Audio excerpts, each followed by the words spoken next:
Jesus disse assim: se alguém te obrigar a andar 1 milha, vai com ele 2. Qual é a minha obrigação? Andar 1 milha. Se a minha obrigação é andar apenas 1, por que eu iria andar 2? Olá, queridos graças e paz, seja bem-vindo ao Ponto de Equilíbrio. Eu sou Léo Murata e nesse vídeo eu quero falar com você sobre a recompensa da 2 milha. Em 1 Reis capítulo 3, é o filho de Davi, Salomão, quem está no trono de Israel. E no versículo 4 diz assim: foi o rei a Gibeão para lá sacrificar, porque era o alto maior. Ofereceu 1000 holocaustos Salomão naquele altar. Em Gibeão apareceu o Senhor a Salomão de noite em sonhos. Disse-lhe Deus: pede-me o que queres que eu te dê. Salomão fez um holocausto de 1000 sacrifícios para Deus. Deus pediu para Salomão fazer um holocausto de 1000 sacrifícios? Não, mas Salomão fez assim mesmo. Mas eu te pergunto, Salomão pediu para Deus aparecer para ele? Não, mas Deus apareceu assim mesmo. Interessante, né? Em Lucas capítulo 19, Jesus está entrando na cidade de Jericó. A Bíblia fala sobre um homem publicano de baixa estatura, chamado Zaqueu. Ele está em cima de uma árvore tentando olhar Jesus. Jesus vira para ele e diz: Zaqueu, desce daí, porque me convém ficar hoje na tua casa. Jesus vai para a casa de Zaqueu, o publicano, e no versículo 8 é narrado assim: entremente Zaqueu se levantou e disse ao Senhor: Senhor, resolvo dar aos pobres a metade dos meus bens. E se em alguma coisa tenho defraudado alguém, restituo 4 vezes mais. Os publicanos que aparecem nos evangelhos, eles eram os cobradores de impostos para Roma. E alguns estudiosos afirmam que muitos desses publicanos, eles enriqueciam cobrando o imposto do povo mais do que era devido. Então eles repassavam o imposto devido para Roma e ficavam com esse ágio. E era através desse ágio que muitos deles enriqueciam. E Zaqueu disse: se eu defraudei alguém, eu resolvo hoje restituir 4 vezes mais. Jesus pediu para Zaqueu restituir alguém que ele tinha defraudado? Não, mas Zaqueu resolveu restituir sem Jesus pedir. Mas Zaqueu pediu alguma coisa para Jesus? Não, mas Jesus disse: hoje houve salvação nesta casa. A Bíblia está cheia de exemplos de pessoas que fizeram coisas que Deus nem pediu, mas fizeram com a intenção de honrar Deus. E você vai ver Deus dando àquelas pessoas coisas que elas mesmas não pediram a ele. Em 1 Samuel 2,30, Deus diz: aos que me honram, eu honrarei. Na época dos evangelhos, a lepra era uma doença incurável. Em Lucas capítulo 17, Jesus está andando entre Samaria e Galileia. Um grupo de leprosos olha ele de longe, e o versículo 12 narra assim: ao entrar numa aldeia, saíram ao encontro 10 leprosos, que ficaram de longe e lhe gritaram dizendo: Jesus, mestre, compadece de nós. Ao vê-los, disse-lhe Jesus: ide e mostrai-vos aos sacerdotes. Aconteceu que, indo eles, foram purificados. Um dos 10, vendo que fora curado, voltou dando glória a Deus em voz alta, e prostrou-se com o rosto em terra aos pés de Jesus, agradecendo-lhe. E este era samaritano. Então Jesus lhe perguntou: não eram 10 os que foram curados? Onde estão os 9? Não houve porventura quem voltasse para dar glória a Deus, senão este estrangeiro? E disse-lhe: levanta-te e vai, a tua fé te salvou. Jesus se compadeceu daqueles 10 leprosos e curou-os. E disse: vão no sacerdote, ele vai comprovar que vocês estão curados. Um dos 10, vendo que foi curado, voltou até Jesus. Para quê? Para pedir outra coisa? Não. Voltou para quê? Só para honrar. Ele não veio pedir alguma coisa. Ele voltou todo o percurso apenas para honrar, para agradecer Jesus. Mas Jesus disse para ele assim: levanta-te e vai, a tua fé te salvou. Ele não veio pedir salvação. Ele tinha sido curado. Ele voltou para agradecer. Ele não veio pedir. Ele veio honrar. Mas quando ele veio para honrar, ele voltou com algo que ele nem tinha pedido. A tua fé te salvou. A Bíblia não diz que essa cura foi instantânea. O texto diz que, indo eles no caminho em direção aos sacerdotes, eles foram purificados. Só um voltou. E quando ele voltou, Jesus vira para ele e diz: não foram 10 os que foram curados? Onde estão os outros 9? Onde estão os outros 9? Jesus não pediu para nenhum deles voltar para agradecer, mas Jesus esperava que os 10 voltassem para agradecer. Onde estão os outros 9? Nem tudo que Deus espera que você faça, Deus vai pedir para você. Tem coisas que você tem que se tocar e fazer sem Ele pedir. Em Isaías capítulo 6, no versículo 8, Deus está conversando com o profeta Isaías e Deus pergunta para Isaías assim: a quem enviarei? Quem irá por nós? Presta atenção, irmão. Só tá Deus e Isaías conversando. Aí Deus vira para Isaías e diz assim: a quem eu enviarei? Quem irá por nós? Rapaz, se fosse alguns crentes de hoje, É capaz dos crentes dizer assim para Deus: É mesmo, né, Senhor? Quem que irá por nós? Não tem ninguém para ir por nós. Não sei se você já ouviu aquele crente que diz assim: eis-me aqui, envia aquele ali. A quem enviarei?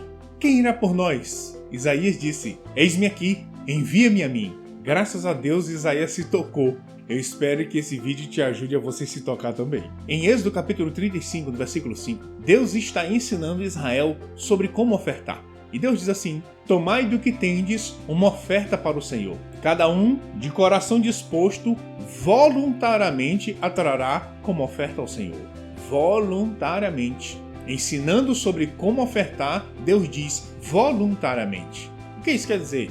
Que oferta é algo voluntário, mas o mesmo Deus que ensinou que oferta é algo voluntário, em Levítico capítulo 1, no versículo 1, Deus diz assim: chamou o Senhor a Moisés e da tenda da congregação lhe disse: fala aos filhos de Israel e diz-lhes: quando algum de vós trouxer oferta ao Senhor, trareis a vossa oferta de gado, de rebanho, de gado miúdo. Quando algum de vós trouxer. Ele não disse se alguém trouxer para trazer assim. Não, ele não disse se, ele disse quando. Oferta não é voluntário? Sim. Eu não dou se eu quiser? Sim. Eu sou obrigado a ofertar? Não. Mas Deus espera que eu oferte? O que tu acha, criatura? Em Lucas capítulo 7, a partir do versículo 36, é narrada a seguinte história.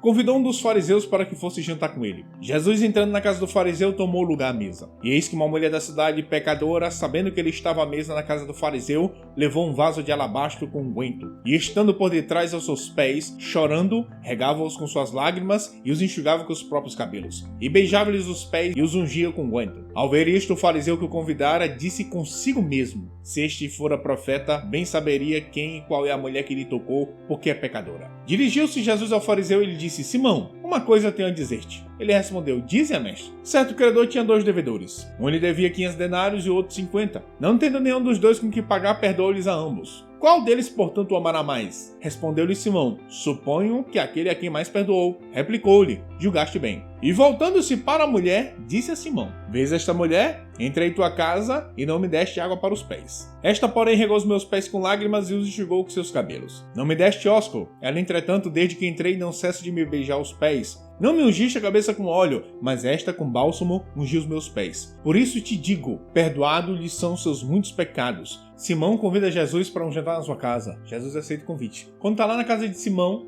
chega uma mulher que não foi convidada. E ela começa a honrar Jesus, trazendo um vaso de alabastro cheio de unguento, chorando nos pés de Jesus, enxugando os pés com cabelo e ungindo Jesus. Simão não disse isso com a boca, mas ele ficou pensando com ele mesmo: se esse Jesus fosse profeta mesmo, ele ia saber que essa mulher que está pegando nele é pecadora. Ao invés de honrar Jesus, ele está desonrando. Jesus vira para Simão e disse: eu entrei na tua casa e tu não me deu água para os pés. Ela, entretanto, lavou os meus pés com suas lágrimas e enxugou com seus cabelos. Não me deste ósculo. Ela, entretanto, desde quando eu cheguei, ela não cessa de beijar meus pés. Não me ungiste a cabeça com óleo, mas ela com bálsamo ungiu meus pés. Por isso eu te digo, Simão, perdoado-lhes são os seus muitos pecados. Rapaz, ele não disse isso para a mulher. Filha, perdoados são seus pecados. Não, ele não disse isso para a mulher. Ele disse isso para Simão. Simão, unge dela.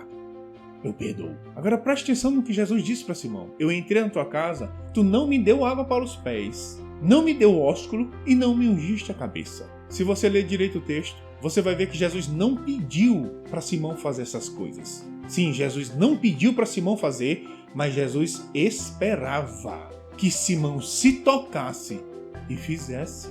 Nem tudo que Deus espera que você faça para ele, ele vai pedir. Tem coisa que você vai ter que se tocar, meu amigo, e fazer sem ele pedir.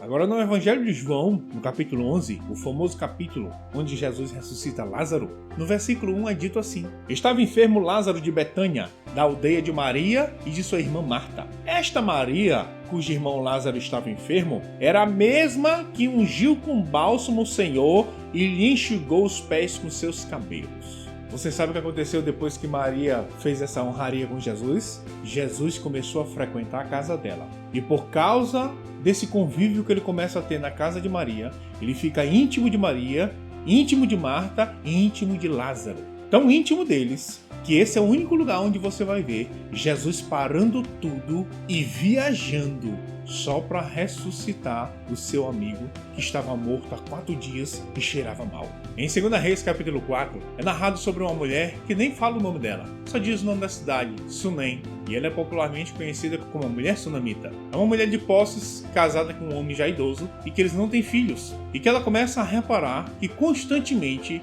o profeta Eliseu passa por aquela cidade. E ela começa a convidar o profeta Eliseu para começar a comer na sua casa. E todas as vezes que ele passava por aquela cidade, ele ia para a casa de Sunamita e fazia as suas refeições naquela casa. Não satisfeita, ela vira para o seu marido e diz: eu vejo que este homem que passa constantemente por aqui é um homem de Deus. Vamos fazer assim, vamos fazer um quarto lá em cima para ele. Vamos colocar uma cadeira, uma cama, uma mesa e um candeeiro. E quando ele passar por aqui, ele se hospeda lá. E sem Eliseu pedir nada, ela constrói aquele quarto para ele. E todas as vezes que Eliseu passa por Sunem, Eliseu se hospeda naquela casa. No versículo 11 é narrado assim: um dia vindo ele para ali, retirou-se para o quarto e se deitou. Então disse a seu moço Geazi: chama esta sunamita. Chamando a ele, ela se pôs diante do profeta. Este dissera ao seu moço: dize-lhes, eis que tu nos tens tratado com muita abnegação. Que se há de fazer por ti? Haverá alguma coisa que te fale a teu favor ao rei ou ao comandante do exército? Ela respondeu: habito no meio do meu povo. Então disse o profeta: que se há de fazer por ela? Geazi respondeu: ora, ela não tem filho e seu marido é velho. Disse Eliseu: chama. Chamando-a ele, ela se pôs à porta. Disse-lhe o profeta: por este tempo, daqui a 1 ano, abraçarás um filho. Ela disse: não, meu senhor, homem de Deus, não minta a tua serva. Concebeu a mulher e deu luz a um filho no tempo determinado. Um dia, Eliseu está deitado no quarto, comendo os cachos de uva, e o seu servo Geazi está com ele. E um desejo de retribuir toda aquela forma honrosa como ela tem recebido eles, está no coração de Eliseu. E Eliseu quer fazer algo por ela. Ele chama ela e pergunta: o que eu posso fazer por ti? Você tem tratado a gente com tanta abnegação. Eu conheço o comandante, eu conheço o rei. O que eu posso fazer por ti? E ela diz: eu sou abastada, eu não tô precisando de nada não. E ela sai. Mas aquele desejo de retribuir continua no coração de Eliseu. Eliseu vira para o seu servo Geazi e diz: Geazi, o que a gente vai fazer para essa mulher aí, hein? Porque essa mulher tem nos honrado tanto, cara, a gente tem que fazer alguma coisa por ela. Geazi vira para Eliseu e diz: olha, ela não tem filho e o marido dela já é velho. Eu acho que não sai mais nada de lá não. E Eliseu diz: chama ela. Quando ela entra, Eliseu vira para ela e diz: daqui a 1 ano, tu vai abraçar um filho. Aquela mulher era obrigada a construir um quarto para aquele profeta? Não. Mas se ela não tivesse tomado a decisão de fazer aquilo que nem era sua obrigação, ela teria sido mãe?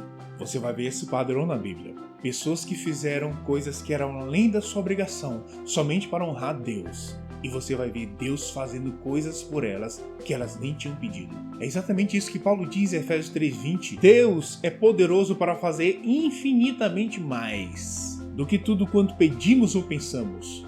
Deus é poderoso para fazer infinitamente mais. Preste atenção, irmão. Paulo não está dizendo que Deus vai fazer infinitamente mais. Lê aí. Paulo está dizendo que Deus tem poder para fazer infinitamente mais. Mas ele não está dizendo que Deus vai fazer infinitamente mais. Mas Jesus disse: se alguém te obrigar a andar 1 milha, vai com ele 2. A primeira milha, a milha da obrigação, vai te dar aquilo que você pediu. A segunda milha, a milha extra, a milha do além da obrigação, é ela que vai te trazer o infinitamente mais. Deus disse: os que me honram, eu honrarei. A recompensa da obrigação é uma, a recompensa da honra é outra. Escolha qual vai ser a sua. Seja abençoado com a prática dessa palavra e até o próximo vídeo.